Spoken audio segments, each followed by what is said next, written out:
अगर आप भी अपने पैसे को मैनेज करने में स्ट्रगल कर रहे हो और आपको आपके फाइनेंशियल गोल्स दिखाई नहीं देते और आप सोचते तो हो ज़्यादा पैसा कमाने का, लेकिन तब भी आपके फाइनेंशियल सिचुएशन में कोई बदलाव नहीं आ रहा।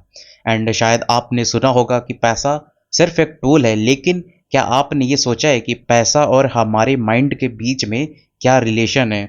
और अगर आप भी ये जानना चाहते हैं कि कैसे आपका मनी माइंडसेट आपके फाइनेंशियल सक्सेस को शेप करता है, तो ये वीडियो आपके लिए है।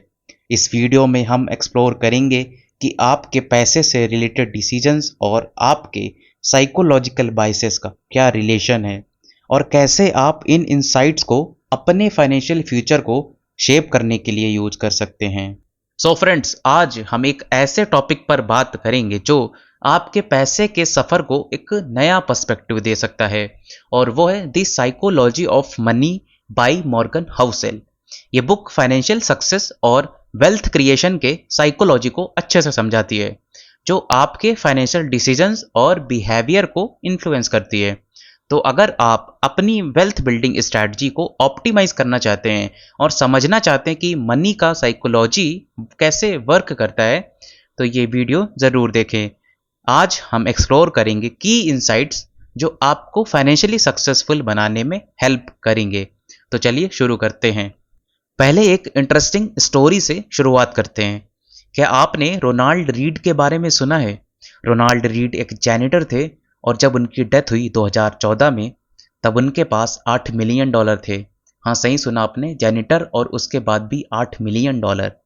और तो और उन्होंने न कोई लॉटरी जीती थी, न किसी से विरासत में मिली थी, बल्कि उन्होंने अपनी पूरी लाइफ में कंसिस्टेंटली सिर्फ सेव किया और इन्वेस्ट किया, और बस फिर उनके इन्वेस्टमेंट्स ने कंपाउंडिंग के पावर को डेमोन्स्ट्रेट करके $8 मिलियन का वेल्थ बना दिया।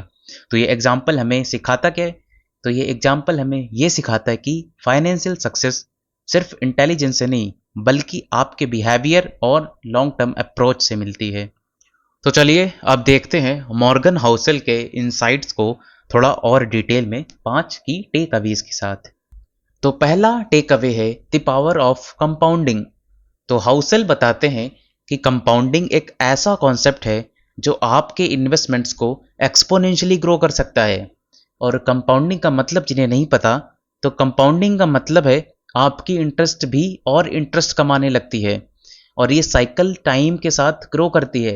एग्जाम्पल के लिए, अगर आप 25 साल के हैं और आप हर महीने 5,000 रुपये इन्वेस्ट कर देते हैं एक ऐसे म्यूचुअल फंड में जो एवरेज 12% का एनुअल रिटर्न देता है, तो आप 30 साल के बाद 5 करोड़ रुपए से भी ज़्यादा एक्यूमुलेट कर लोगे। बट मॉर्गन हाउसेल कहते हैं कि कंपाउंडिंग तभी काम करता है जब आप कंसिस्टेंट रहो और साथ में पेशेंस रखो। लॉन्ग टर्म इन्वेस्टमेंट्स और रेगुलर सेविंग से आप फाइनेंशियल फ्रीडम भी अचीव कर सकते हो, बस आपको डिसिप्लिन्ड रहना होगा। अब आता है second takeaway, the price of investing. तो हाउसेल कहते हैं कि हाई रिटर्न्स के लिए आपको हाई वोलाटिलिटी को एक्सेप्ट करना पड़ता है। वोलाटिलिटी का मतलब है कि मार्केट में फियर ज़्यादा है, यानी कि मार्केट में ज़्यादा बड़ा अप मूवमेंट भी हो सकता है या फिर ज़्यादा बड़ा डाउन मूवमेंट भी हो सकता है। एग्जाम्पल के लिए, अगर आपने 2010 के बाद के डेकेड में नेटफ्लिक्स में इन्वेस्ट किया होता, तो आपने देखा होता कि स्टॉक का प्राइस काफ़ी बार ड्रॉप होता है, और 2011 में तो नेटफ्लिक्स ने 80% का ड्रॉप देखा, लेकिन लॉन्ग टर्म में आपको एक्सीलेंट रिटर्न्स ही मिले। तो ये वोलेटिलिटी को हैंडल करना फाइनेंशियल सक्सेस के लिए ज़रूरी है।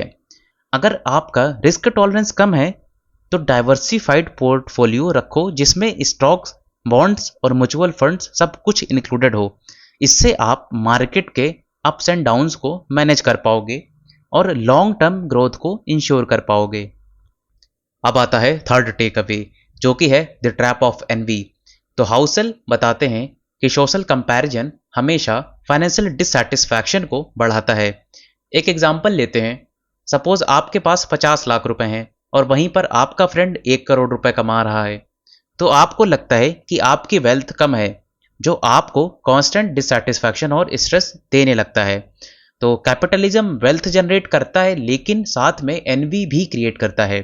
तो हाउसेल कहते हैं कि अपने गोल्स और अपने फाइनेंशियल प्रोग्रेस को अपने टर्म्स तक ही मेजर करो। किसी और की अचीवमेंट्स के कंपैरिजन में आपको बिल्कुल नहीं आना है और फाइनेंशियल सक्सेस को पर्सनल गोल्स और सेटिस्फैक्शन के बेस पर ही जज करना है। अब आता है fourth takeaway, the illusion of control. तो हाउसल कहते हैं कि हम सब कुछ कंट्रोल नहीं कर सकते, लाइक ब्लैक स्वान इवेंट जो कि अनएक्सपेक्टेड और अनप्रेडिक्टेबल होते हैं और फाइनेंशियल मार्केट को इम्पैक्ट भी करते हैं। इसके अलावा ग्रेट डिप्रेशन, वर्ल्ड वॉर 2 और कोविड-19 जैसे इवेंट्स को प्रेडिक्ट करना इम्पॉसिबल था और ये इवेंट फाइनेंशियल मार्केट को सिग्निफिकेंटली अफेक्ट भी करते हैं। और आपको लॉन्ग टर्म प्लानिंग और डाइवर्सिफिकेशन पे ज़्यादा फोकस रखना चाहिए और डाइवर्सिफाइड पोर्टफोलियो रखोगे और मेंटली प्रिपेयर रहोगे इन चीज़ों के लिए, तो आप फाइनेंशियली स्टेबल हो पाओगे और पीस ऑफ माइंड को मेंटेन कर पाओगे। अब आता है fifth takeaway, seduction of pessimism.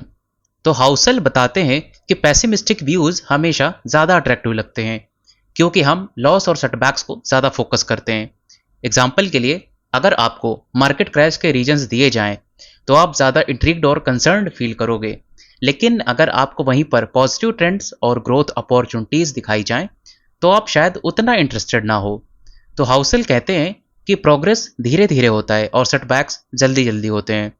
तो ऑप्टिमिस्टिक व्यूज़ को ज़्यादा वैल्यू देना जरूरी है और लॉन्ग टर्म ग्रोथ को फोकस में रखना चाहिए। इससे आप फाइनेंशियल सक्सेस को सस्टेन कर पाओगे। अब टेक अवेज तो हमने देख लिए, अब ये देखते हैं कि इन इनसाइट्स को रियल लाइफ में कैसे अप्लाई करें। पहला है कंपाउंडिंग। तो अर्ली स्टार्ट करो कंपाउंडिंग के लिए और कंसिस्टेंट इन्वेस्टिंग ज़रूरी है। और एक चीज़ ध्यान रखना कि कंपाउंड इंटरेस्ट के पावर को यूटिलाइज करके आप अच्छी खासी वेल्थ क्रिएट कर सकते हो, सो प्लीज़ स्टार्ट अर्ली। और म्यूचुअल फंड्स और इंडेक्स फंड्स को कंसिडर करो जो लॉन्ग टर्म ग्रोथ प्रोवाइड करते हैं। अब देखते हैं दूसरा, जो कि है प्राइस ऑफ इन्वेस्टिंग। तो मार्केट वॉलेटिलिटी को एक्सेप्ट करना ही पड़ता है, हमने देखा था, और डाइवर्सिफाइड पोर्टफोलियो हमें इसमें रखना होगा और शॉर्ट टर्म मार्केट फ्लक्चुएशन से बचने के लिए हमें हमेशा long term investing strategy follow करना है। अब तीसरा आता है एनवी वाला। तो इसके लिए अपने फाइनेंशियल गोल्स को सेट करो और उनके अकॉर्डिंग प्रोग्रेस को मेजर करो और सोशल कंपैरिजन से बचने के लिए अपने अचीवमेंट्स को सेलिब्रेट करो और पर्सनल सेटिस्फैक्शन को इंपॉर्टेंस दो। अब चौथा आता है इल्यूजन ऑफ कंट्रोल। तो इसमें आपको डाइवर्सिफाई करना होगा अपने इन्वेस्टमेंट्स को और फोकस करना होगा उन इवेंट्स पर जिन्हें आप कंट्रोल कर सकते हैं और फाइनेंशियल प्लानिंग और इमरजेंसी फंड्स को रखना ज़रूरी है। ये मैं एक पुरानी वीडियो में भी बता चुका हूँ। अगर आप ऐसा करोगे, इमरजेंसी फंड्स रखोगे, तो आप अनएक्सपेक्टेड इवेंट्स को बहुत अच्छे तरीके से हैंडल कर पाओगे। फिर पांचवा था सिडक्शन ऑफ पेसिमिज्म। तो इसके लिए आपको पॉजिटिव फाइनेंशियल ट्रेंड्स और लॉन्ग टर्म ग्रोथ अपॉर्चुनिटीज़ को फोकस में रखना होगा और पेसिमिस्टिक न्यूज़ और शॉर्ट टर्म सेटबैक्स को इग्नोर करना सीखो यार, और लॉन्ग टर्म सक्सेस पे फोकस करो। तो दोस्तों, ये था द साइकोलॉजी ऑफ मनी के की टेकअवेज। और हाउसल की बुक हमें ये सिखाती है कि फाइनेंशियल सक्सेस सिर्फ इंटेलिजेंस नहीं बल्कि आपके बिहेवियर, माइंडसेट और लॉन्ग टर्म स्ट्रैटेजी पर भी डिपेंड करती है। तो कंपाउंडिंग के पावर को समझो, इन्वेस्टिंग के प्राइस को एक्सेप्ट करो और एनवी से बचाओ, डिफरेंट पर्सपेक्टिव्स को समझो और पेसिमिज्म को हैंडल करो। इन लेसन्स को आप अपनी लाइफ में अप्लाई करके फाइनेंशियल फ्रीडम और सक्सेस को डेफिनेटली अचीव कर सकते हो।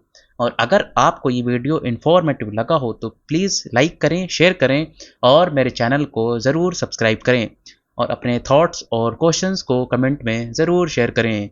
सो फ्रेंड्स, मिलते हैं नेक्स्ट वीडियो में, तब तक के लिए हैप्पी इन्वेस्टिंग।